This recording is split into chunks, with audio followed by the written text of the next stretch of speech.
Well, good afternoon. I would say today is an interesting, interesting is such a terrible word, but such a solemn day. But happy day too, because I love Halloween, so moaning earlier. So this is another episode of What the Thursday. Clearly, I'm struggling right now. But we are talking about what? We were talking about stolen lives. So that what kind of started it was the massacre at Tree of Life Synagogue in Pittsburgh. But really just having conversations about mass shootings, about how those affect our communities, why is our society at a place where this is a thing, and just kind of the conversations around that. Yeah, definitely. So I want to give honor to the folks who recently died via mass shooting this past week, again at the synagogue, as well as Kroger, which is a grocery store, right? So we have Irving Younger, Melvin Max, Rose Mallinger, Beatrice and Sylvain Simon, Jerry Rabin-Waltz, Joyce Feinberg, Richard Gottfried, Daniel Stein, Cecile and David Rosenthal. So those are the folks at the synagogue. And then we have Maurice Stallard and Vicki Jones, who died of their injuries at Kroger. So I'll just give a second.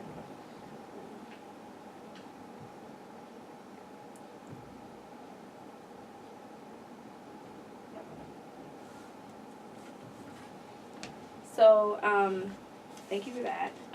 If you have not heard of the circumstances regarding those shootings, as well as the many shootings that have happened, there's a ton of different sites that you can go on to kind of review the victims and who they are, because I think that's super powerful. Unfortunately, our media more want to focus on the rhetoric of, pro-guns versus anti-guns, or the idea of like who giving more light to the shooter. But I would say dive deeper into who these folks are, because they definitely had a deep impact in their communities. Specifically, I watched the story around Cecil and David and how they, as brothers, were impacting their community, and I thought that was really powerful to know. So I wanted to start us off with a question of what are we taking from these incidents? I feel so numb to it at this point, but like, what do you feel you're taking as you witness some of these things unfold? Yeah, I think for me, I'm very desensitized to it, and it makes me sad.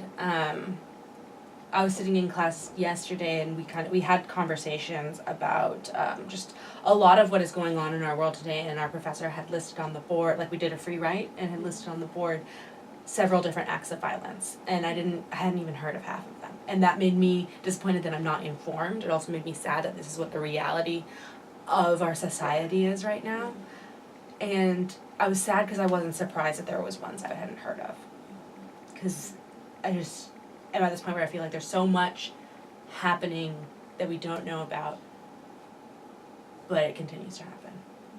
Yeah. I guess personally thinking of, like, when I read the news, I guess I'm such an empathetic person that it just blows my mind that that's happening, in the sense of I can't even fathom thinking that way, so see it physically happen, it's just like it hurts in a way, and just like I can feel empathy, but like getting to that deep level of like hurt over and over and over again is like draining, in the sense of how frequently these things have happened over the XYZ time frame recently. And it's like any idea of a life being taken just out of a senseless act. Like I was reading, I don't think he was Navy, but he was part of some armed forces, and he was doing what he normally would do in the circumstance of seeing someone look like their car is disabled. So he walks up. And again, we teach people about being an active bystander, so he walks up to the car not knowing that the person is currently robbing the car, and so he shoots him and he dies. And he's like, I think he's between 21 and 27 years old, so he's super young in this circumstance. That's like between our ages. Right, and that's what I'm saying. Like it's so bothersome to know that something so quickly could happen, and then someone is no longer here. So I think about the people and their families, the people who are connected to them,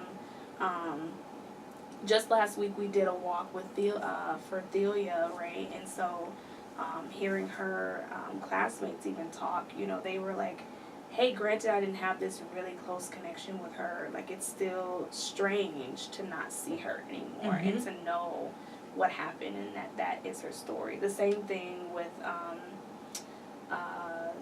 what's the person who we got the bystander effect from? Genevieve. Right, Katie Genevieve. So we know that that's more of an attachment to her story than who she actually was, and so we watch the documentary now knowing who she is. So a way different type of context. Granted that the life loss didn't change. It was a point of not even knowing who some of these people are. And I think that frustrates me the most is that I feel we skate past who these people are and were to others. And now they're gone. Yeah. And that's it. I think for me, like, I'm so desensitized that I hear this is gonna sound really bad, but like I hear the numbers and I'm like, oh well, that's not that many, but it's still lives that are lost. Exactly. Like it doesn't matter how many people have died. If one person dies, that's a problem. But we hear about so many different mass shootings, and some carry more weight than other, like Sandy Hook. That was kids, and so, but that shouldn't carry more weight. Like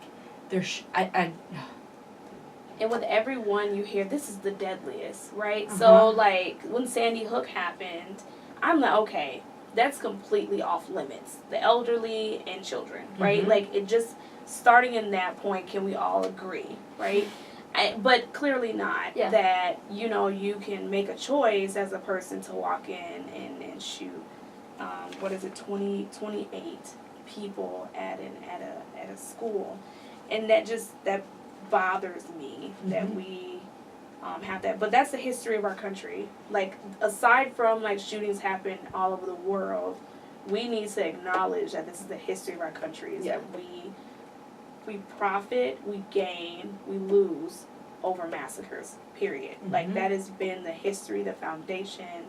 With wars, with civil wars, with wars of other countries, like, we have always profited and lost from lives. And so we bring up, like, Sandy Hook, the Orlando shooting, the Vegas shooting, Virginia Tech, that those are just a few of the ones that we have had over the past decade or so. But in these situations, these were targeted people, right? These are targeted groups. So we think about the Jewish community, and like what that means. And I think they have not ever been given a break because of anti-Semitism, right? And then we also think of the 2 black people at Kroger's. In both circumstances, the shooter was a white male. And I've just been watching the news because I want to understand, right? I think that's all we try and do, because it's not directly impacting us in the moment. But when think about the impacts of it being a target group, I think that takes that to the next level, like with children, with elderly, with Jewish, with LGBT people. Like, what do you think the impacts are for those people in those groups? I think it's saying that this community is not valued. You know, at its core, this person who has decided to go and shoot people, or decided to go arm themselves up and go into a community that is other than them or is different from them, is saying, I see another group as a threat. I see another group as something that should not be on this earth. And I think that's really scary.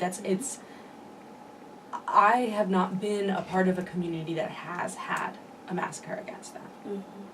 And I can't imagine what that would feel like for me, but knowing that there are people out there who are living in the reality of my identity is not wanted here.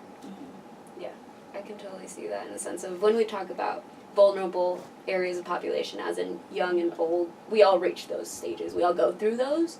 But when you're part of a community at whatever age, you know, just like something you associate with, identify with, join, are part of, support, then that feels like targeted personally in a sense of somebody doesn't like my mindset, somebody doesn't like my ideology, and they're exerting power over it and belittling it and saying, you can't have that. Just blotting on it, just being like, nope.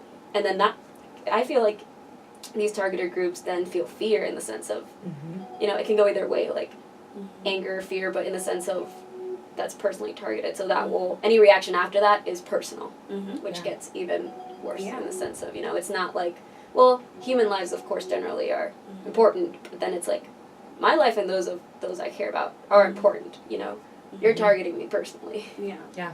And I think when these things happen, because I identify as a person of color, I also identify as a woman too, because these two things are correlating, and I'm seeing folks who look like me dying because of hate, because of fear, because of bias, because of this exertion of power dynamics to even the score in some way. Like, I hear a ton of different language being used that person justified, doing that type of action. It's like, what am I supposed to do?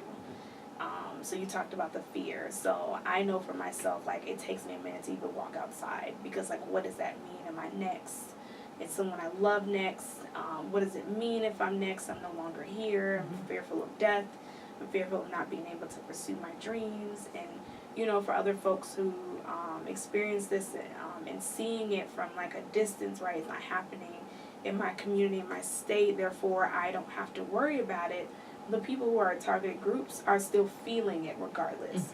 And so they do have to join prayer groups. They do start to have this disposition of, like, what my value is. Some of them are internalizing it and saying, well, there's no point in caring anymore, right? And then you have others who are trying to combat against it, and that's where you see the advocacy that we were talking about prior to. So it's such a hard thing to try and interpret, and if you don't have that type of support, regardless, it's, again, always being said that you don't matter, right? And because we are like, okay, let's hope the justice system, work its way through. But we don't get to see, most often the justice system get carried out. We see the beginning stages of it when they're arrested and when they're investigating the prior circumstances that led up to the incident. But you finally hear, like, months later, hey, they were charged and they were put in jail. But that's not a reward that we get, right? People died. There's no restorative justice. There's there. no restoration at all. Like, this person then gets to have their life taken, but they still get a warm bed. They still get to live out their life. Like, yes, a lot of them get, life sentences, but what does that even mean? Is that justifiable? And I'm not saying, like, hey, people should be punished X, Y, and Z way, but it doesn't I think create a solace. You're talking about kind of the impact in the sense of if people keep constantly, like, if shootings get closer and closer together, like, I'm just using shootings as an example, if these power-based acts of violence get closer and closer, people think it's okay to do them because they're normalized. And putting somebody in prison does not stop that ripple effect of, somebody did this to this group and I really don't like this group. So, and if I don't care about my freedom, that doesn't matter for me. And so that leads into the next question I have, because, again, you're saying this idea, one of the many reasons why these things are inflamed is that people are doing these things, and they're more thinking of the influence that they have, that they are, again, even to balance off of a scale they believe should exist. But what else do you think are inflaming these situations, powers of violence happening? I think one thing, so with the Tree of Life massacre, the man the active shooter who came in, he had been posting on Facebook certain views and then was kicked off of the Facebook platform because his views were too extreme. And so he had gone onto another website, I can't remember what it's called, but it's an alt-right, whatever, kind of social media platform. And so he was on this platform where his views kept being affirmed and validated. And so I think living in that echo chamber that we see all across our society of interacting with like-minded people, being affirmed in our views, being validated in the views that we hold, I think that's something that really inflames this, okay, well, everybody around me is believing what I'm believing, so it's a right thing to do. Right, exactly. Some other things that I wrote down was thinking about, again, back to that fear, that misunderstanding, the hate and bias that comes with that. So this idea that one group is inferior to another, this idea that that person is responsible for restoring a balance, or they've expressed some type of discontent for societal norms or things that they're seeing. They feel impacted or inferior in some way. So again, it's back to restoring balance. Also, too, you see it being a very compulsive situation. Sometimes we don't even see that these people have displayed their plan in a setting to where other people would be able to pick up on what they're doing. We also see, like you said, the like-mindedness of people who they're feeling what they're feeling, and you know how we're just griping. Like, you don't take anything out of that. I don't assume that you are about to go out and hurt someone. But, like, there's so much in language, there's so much underlying language that we don't take seriously because we're assuming somebody's just upset, right? And we just limit it there. And we normalize that we talk about stuff and we say, oh, well, I'm so angry, I'm going to go do this. We normalize that conversation. No one ever believes it because it's so normalized, if that makes sense. Yeah. So I thought about having us just look at the pyramid of hate, because I think this really shows a really good view about how these things just manifest into violence. The physical violence that we see, like genocide, rape, assault, those types of things. So this is kind of where people live in most days. So thinking about if you the can't bias. see, that's a pyramid, and it starts from the bottom, says bias, then goes to acts of prejudice, discrimination, bias motivated violence, and at the top is genocide. So bias is thinking about stereotypes, folks making insensitive comments, belittling jokes, And it non-inclusive language. Justifying by seeking like-minded, so what you were talking about, Margaret, falls into this category. And most people live here, right? This is where we mostly see stuff. And also, too, when thinking about, like, how a pyramid is built, you have folks who created this foundation. They've allowed these things to exist either by their silence or not wanting to make a decision to confront something, or also just accepting that this is our blank. So this is our world, this is our community, this is our culture. So either way, these things have existed, and they've either taken those three stances. And so because that foundation is built, now we go to acts of prejudice. This is where you're seeing things more manifest in a physical, like more verbal altercation. So you're seeing bullying, ridiculing, name-calling, using slurs, or dehumanization, social avoidance, so saying I don't want to be around those people because of I don't want to do X. And a lot of times I hear people say, well, I don't like conflict, but then I'm like, well, what conflict do you think will happen if you're around a certain type of person? So it goes back to stereotypes. So it always leads back down. Well, like, you can think of it as, like, the bottom is, like, your thinking and ideology. The second tier would be, like, action. Like, you're doing something about your thinking. Because some people don't do anything, but they think it. And then it escalates to acting, which is, like, kind of like a slow progression of, because this also can be influenced by experience, negative that's things just personal, what you simmer on and what you believe. What you were raised in. Right. And so, again, some people don't realize how, where they're getting some of their understanding of. So then I always tell people, when you start to act on it, that's a way different situation. So then we go to discrimination. So these are systematic things that then the person who believes in a lot of this is going to do when they're in a position of power. So how are they using economics? How are they using employment, education, politics, housing, segregation as a way of influencing the violence that they're wanting to pursue in another person? And power and control over others. Exactly. And sometimes we're thinking violence just has to be like, I am assaulting you. But like, you could have violence happen emotionally, mentally, and just securing your position of power. All those things could be a part of that violence. Then you start to see where we're living, right? Just the things that we're seeing going on. So for the individual space of bias-motivated violence, you're seeing murder, rape, assault, and threats. So like the bomb scare, those types of things are trying to place it on an individual. Then you have communities. So you're seeing arson, terrorism, vandalism, and desecration. So these things are ways in which you are trying to keep the control. So if I am, for example, if I am constantly seeing a massacre happen, I'm going to consistently think about, all right, how am I as a person on the receiving end? What is my position of power? I'm going to either accept it or try and address it. And a lot of times these things, these areas are used for that control of making more of that decision of acceptance, right? And then we've seen genocide. So we talked about like an example of that being the Holocaust. We talked about The Rwandan genocide. So really thinking of the deliberation and systematic annihilation. So with the Holocaust, what's interesting, there's a really interesting documentary, I can't remember what it's called. We'll probably put it in our link. But it was talking about like how some of these smaller acts that started here led back up to here. And it took a long time for it to get up here. Wow. But like you could just imagine like the different things that had to be put in place to be able to then justify concentration camps, to justify burning, shooting, burying, like all of these people. But it started here with just the thoughts and ideas. I think something that's just so, not impressive, but just, It's systematic. It's systematic. It's like everybody had a role. Everybody had a role. And where were the people who could have stepped in? Because again, because it started here, and you wasn't can step bad. in on this. Right.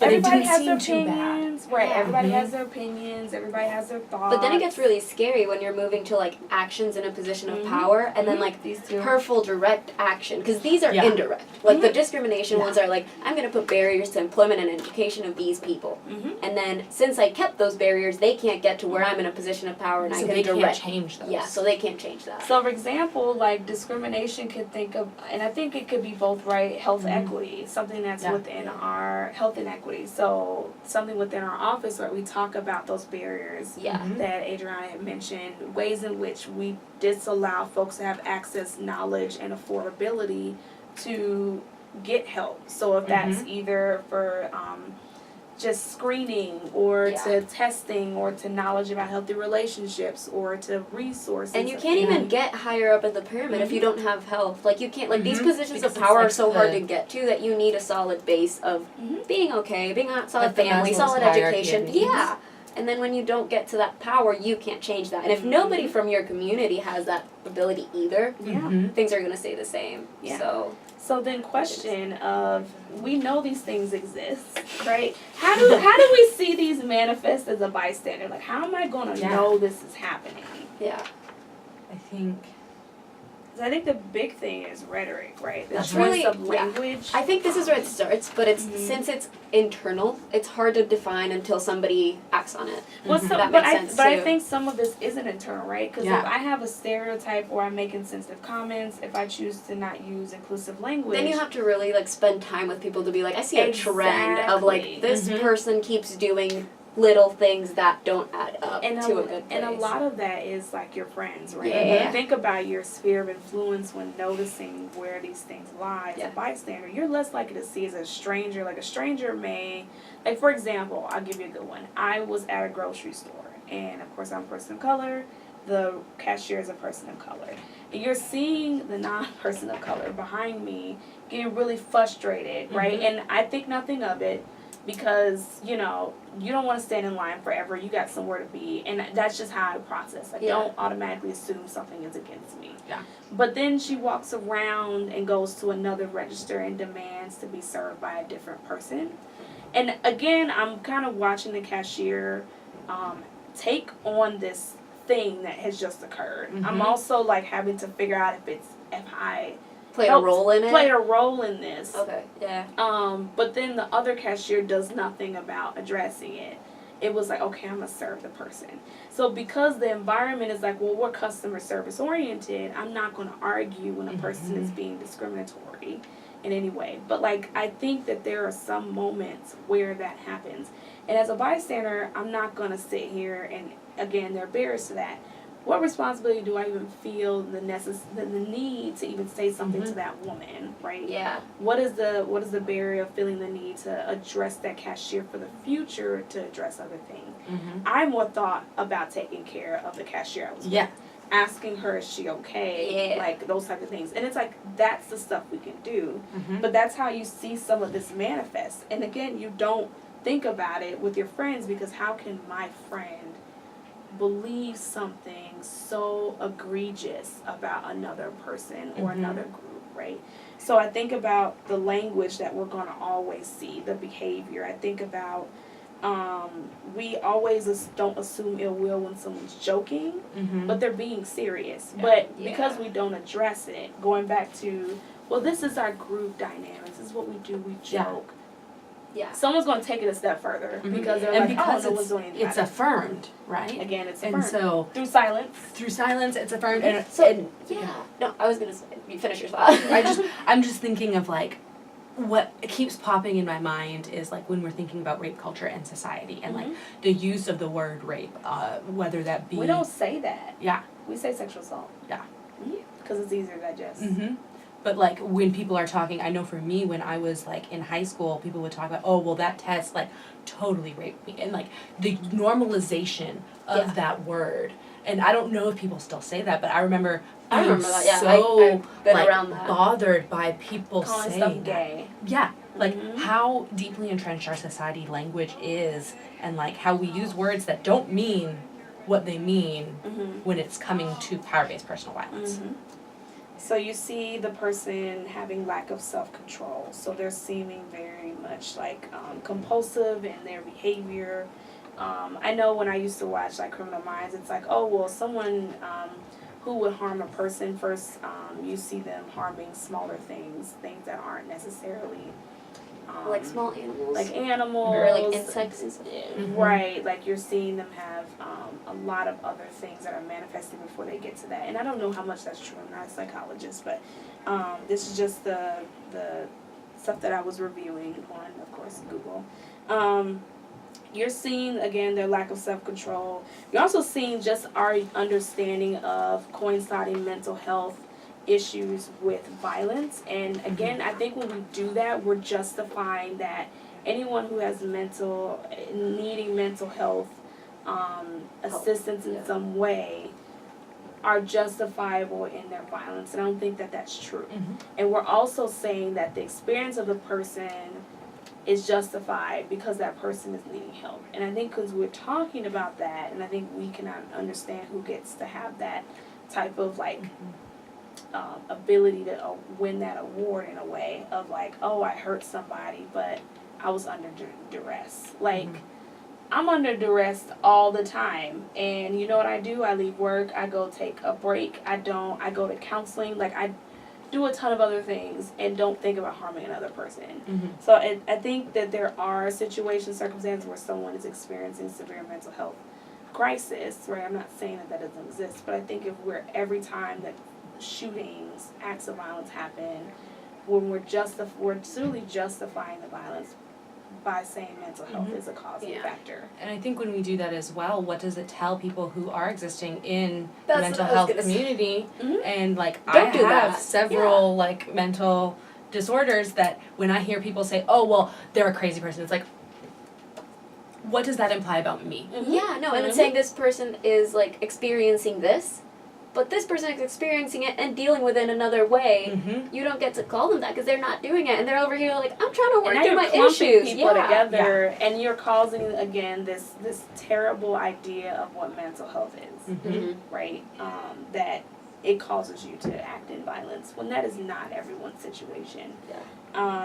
I think they also have this idea of fantasy, so an alternative reality. So they'll talk about what things should be, make America great. Let's be honest, that's what that is. Like, it's at the end of the day, all of that has to exist in order for you to probably then say to yourself, where is that person going, right? And I always ask myself, like, what do you mean? I always cause myself to ask, like, could you elaborate? Because it doesn't make sense collectively, but in those small moments of someone making a comment, it's like, oh, well, it's not that bad. It's the first time I've ever heard. But now that I think about it, when we raise children, I haven't raised any children, I have a younger sister. When kids are growing up and they say something wrong, you say, don't say that. And they're like, okay. But when we don't explain it either. No, but like, I was thinking it, true, but my different point is, in the sense of, we don't do that with adults because they're adults. And it's like, we let that happen then because they're adults. So, like, when we're kids, it's like, this isn't accepted, this is it. Regardless if we explain it or not, when they're adults, they can change, and then when we don't say that's not accepted, they roam free, kind of thing. And the unfortunate reality is that it depends on the messenger, then depends on who they want to hear from, right? True. So like The delivery of it. the delivery of it for Important. sure, but I think it's the messenger. So I had a presentation where this woman was like, I need to take a picture of this slide for my husband, and I was like, what for? She's like, my husband's best friend is super racist, and I've said so much Is to this a him green directly. Yeah, this is Okay. at our training, and she's like, well, I've said all I can say, like I hold him accountable, but he wipes it off like I'm a woman and I don't know anything. He's like, I tell my husband, like, you need to say something to your friend, and he's like, well, I don't want to because like I again, barriers that we think through. So I'm like, yeah, it's the messenger in all actuality. Like, people don't understand the power they have to hold their group of friends accountable. Yeah. Because, like, everybody doesn't think the way that person thinks, but because they are the loudest voice in the room and then no one says anything, I'm just then making an assumption of that it's going to cover the whole group. So everybody in this group believes X. Yeah. But you're probably like, no, I would never, you know, so. Yeah, but you staying silent about it. And I think that's the biggest thing, is that silence is violence, right? Yeah. But people assume silence was just inert, basically, like no comment, like neutral, but like if you don't say something against it, I think we have to shift that paradigm into like not saying something isn't being neutral. It's And I think not having enough of the other side, I guess, or willingness to. we know what our silence means, but they don't know what my silence means. Because they would perceive my silence as affirming. Whereas That I'm not disagreeing. Or I maybe I might- have a power enough to cause you all to be quiet. Yeah. Right. Yeah. No, that's crazy, right? So I want to move to thinking about. So we watched this thing called The Middle Ground. If you've never seen it on YouTube, it's a really good series. I think it's on like season 3 at this point. Yeah. And there was conversations between anti-gun and pro-gun, and some of the things that came out of that was the people in the group who were more pro-gun were like, I don't want people I love to die or be harmed because I know violence exists in the world. And I agree with that, right? Like, I think everybody has this idea that they want to be a protector, and I think that's a natural human instinct. Other thing is that they themselves experience trauma at a very young age, which then justifies their response of wanting to be a protector in some way. The other thing is that there is this misunderstanding and misstatements about what both sides are, right? Because we talked about like how I'm both in a way that like I recognize that there's a right. So there's rights and privileges, right? But there's a right, an inalienable right to hold a gun, and that's something that I don't think anybody's disagreeing with, but it's a point of like the guns are in the wrong hands of people who shouldn't have them. And how we regulate. And how access. we're regulating. So they were talking about, they were debating about like introducing a psychological test, introducing licensing in a different way, and education, like what that means. They talked about how most of them, again, it was a group of 6, they were saying only one person agreed that their opinion could change. And that was the anti-gun person, which I thought was super interesting. Because you would think that the other side, at least somebody from the other side would. And then that it's just this acceptance that we live in a society of firearms. Like, that's just what we know to be reality. And it sucks. And sucks is just a minute word in my language, right? I would say something sucks or is interesting.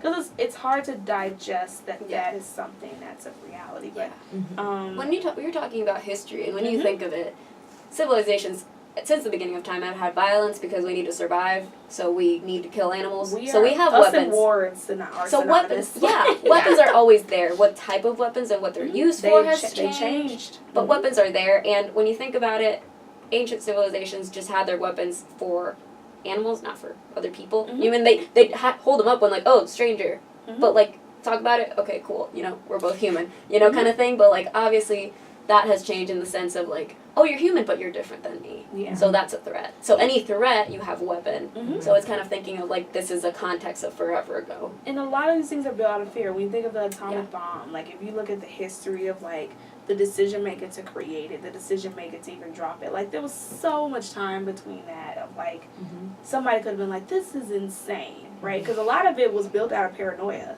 Like, somebody was going to build a bigger, better thing, and we need to be the first ones. First ones to be in space, the first ones to have a bomb, the first ones, like, I feel U.S. is all about being the first, which is fine, Mm-hmm. right? But It's again that power of like I It's- need to it's- be there before yeah. anybody else who's Right. different than me. it's like playing a card game and showing your hands and saying, I dare you, put a card down. Mhm. Like, you know what I mean? Yeah. And it's just insane how folks are processing some of these things and how polarizing it is now. I feel like we aren't even at a place that we can have these conversations like we're doing right now, Mhm. saying like, this is what I believe and this is what's happening and this is how it's impacted me. Like, Mm-hmm. we just know people are getting harmed and we need to resolve it. But no one is at a place of even figuring out how to do that. Yeah, because no one can come to the same level. Yeah.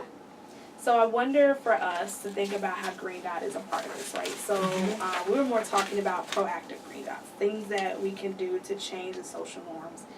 Because we can't change where we are, right? The shootings have happened, and unfortunately they will continue to happen because we aren't resolving the issue.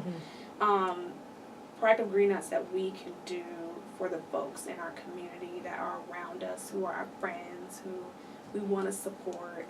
So what ideas do you all have? Yeah, I mean, the reality is there are members of the Iowa State community Mhm. who are feeling hurt right Mhm. now because of the identities that they hold. And Mhm. so if you know people who hold these identities that are being attacked and are Mhm. being targeted, Mhm. check in with them.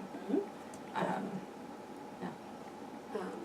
I guess I have an answer, but like I have a question. So like, Yeah. do you have any practical advice for like people watching? Like how, Yeah. like what do you do? Like what does reach out mean? Like What does would check you in say? mean? Yeah. Yeah. So I first, when thinking about checking in with people, I wouldn't walk in and assume the needs that that person has. Mm-hmm. And I wouldn't be like, okay, I'm going to find every person that identifies as Jewish around me and be like, I know you're hurt and I want to tell you that I'm empathetic to your situation. Like, I don't ever encourage people when they're checking in to walk up on someone Mm-hmm. and give them a Assume, balloon yeah. and a piece of candy and be like, I hope things get better. So if you're truly invested in checking in, asking folks, first listening, right? So it's recognizing that something is happening and asking, has it impacted them? Sometimes it hasn't, Mm-hmm. and that's okay. They're maybe not ready to process that, Yeah. or again, maybe that direct impact hasn't hit. Or maybe they can certain like way. work on it on their own. They're strong enough to like Mhm. like not And think about the compromise, but like community work through itself it. wants to process. Yeah, keep yeah. that in house, right? Mhm. We listen to the how am I saying this? Anti-Semitic? Semitic. Podcast, and it was saying how like Jewish community, well, because they've experienced the Holocaust, right? Like a lot of that is like these things are in the past, this isn't happening to us. Mhm. And so think about like folks are maybe wanting to focus on the future and the positive nature of that. Yeah. And so you never know where people are. And so Mhm. asking them about Listening, like that's a good one. listening, asking them what will be most helpful. If Yeah. that is listening, if that is supporting you, if that's checking in, like you never want to assume. And then the other thing we don't do is asking, how can I check back in with you? Yeah. So like when I'm experiencing something, I hate when people keep calling me and ask me how I'm doing. Like, because I think it's I'll just a get to you natural. when I can. So saying like, do you need time? Do you want me to text you? Do you want to set up another meeting? Like, not making assumptions about the follow-up too, because I think we innately are human and we want to be helpful. Yeah. But letting that person be more direct, be more directive in what support looks like for them, and not shoving things in their face because we're making assumptions. Giving them power and control back in the situation. Exactly. Yeah. And if they don't know, they don't know, Mhm. right? So that's okay too. And sometimes we're like, well, I want to get them to know, like, why don't they understand? People are in so many different spaces and Yeah. walks of life that we don't know what's going on. If you have the control as a student leader or an administrator in some way, I would offer these stressor programs like meditation. There's a Mhm. meditation app that's called Headspace. Promoting that on your social media so your students and your colleagues and people in your community, Yeah. your family can know that there are other ways Mhm. of getting support if like counseling isn't an option. So Yeah. I would help host like counseling apps. I know for Iowa State, for students, there's the text hotline. Yeah. And again, there's so many barriers to people wanting to even go to counseling. And so offering them the many opportunities Mhm. Yeah. to seek it, whether in a more private setting or not. And I know they also offer counseling services, I think 3 days to 4 days a week in the Multicultural Center. They do. Yep. So you can actually go there if you don't even want to walk into the counseling center. You can actually go on the website, and those are more identity based. So like, if you're more of a person who's having to deal with like sexual identity things or gender identity things, or if you're part of an affinity group, like a racial group or a cultural based group, like those folks who are in the Multicultural Center can help with that. And I will check their website to see what time and days they're there, but that's a really good opportunity. That's free. If you're like, well, I'm an ally, what can I do? Like, you hear things about getting engaged politically. You can also, I tell people, like, don't automatically take on this thing of, like, I need to get a job around this because I need to help. Like, you need to live, and we know that those jobs do not provide a lot of stability because they're grant-based, they are based off funding in some other way that isn't sustainable for a lot of people. And so there's ways to get involved in the government, like joining a commission, joining a party, joining a volunteer group, and those are things that you can do that are part of what you're doing in your active life. So if this isn't a job that you want to do, but you're also trying to figure out how to get involved, there's actually, if you Google volunteering in Ames, there's actually a group here that helps get you connected to volunteers, or you can check out the student activity center. They have a service. There's a volunteer center, of Story County. Yep. Yep, that's what it's called. Volunteer Center of Story County. Yep. Volunteer Center of Story County that you can like connect to, like it's like a calendar where you can see like what events are happening and like how you can sign up and how many hours it is, like what you need to do. Yeah. That's if really you have good resource. funding, like if you're trying to figure out where are good places that can send my money, like talking to the Office of Diversity and Inclusion, they have really good ideas on where you can set up donations, like to start your own donation opportunities within your club. Like there's so many things you can do. But I think first going back to what Margaret was saying was just checking in with friends and seeing where people are, because this is hard to deal with on a day-to-day basis, and we want to make sure we're being community-minded. And of course, like ISU Green Dot and share how to be an active bystander. Like that's of course the last piece of that. So any final thoughts before we exit? I don't think so. I would just say that like I think a lot about like where we are right now and proactive Green Dots would talk about the base of the pyramid, and it seems overwhelming, but it's the base, and like it's the strongest part of it. Like, and if you break down at the base, you need the to start whole there. Pyramid collapses. Oh, that's a good. Yeah. That's a good analogy. And these stickers were just us brainstorming, like what these things look like in real life. So we talked about politics and policy, again, back to the rhetoric of what we're taking in. Like I did a Project Green Dot for myself and just deactivated my Facebook because it just, I felt like it was just doing a lot on my own personal like safety of like having to see these things and not being able to control it. So I think you can do a Project Green Dot for yourself too. Yeah, for you and for others. Perfect. So, Well, thank you all. For watching. And like our page, ISU Green Dot on Facebook, Twitter, and Instagram. But we'll see you all next week. Yeah. So, yeah.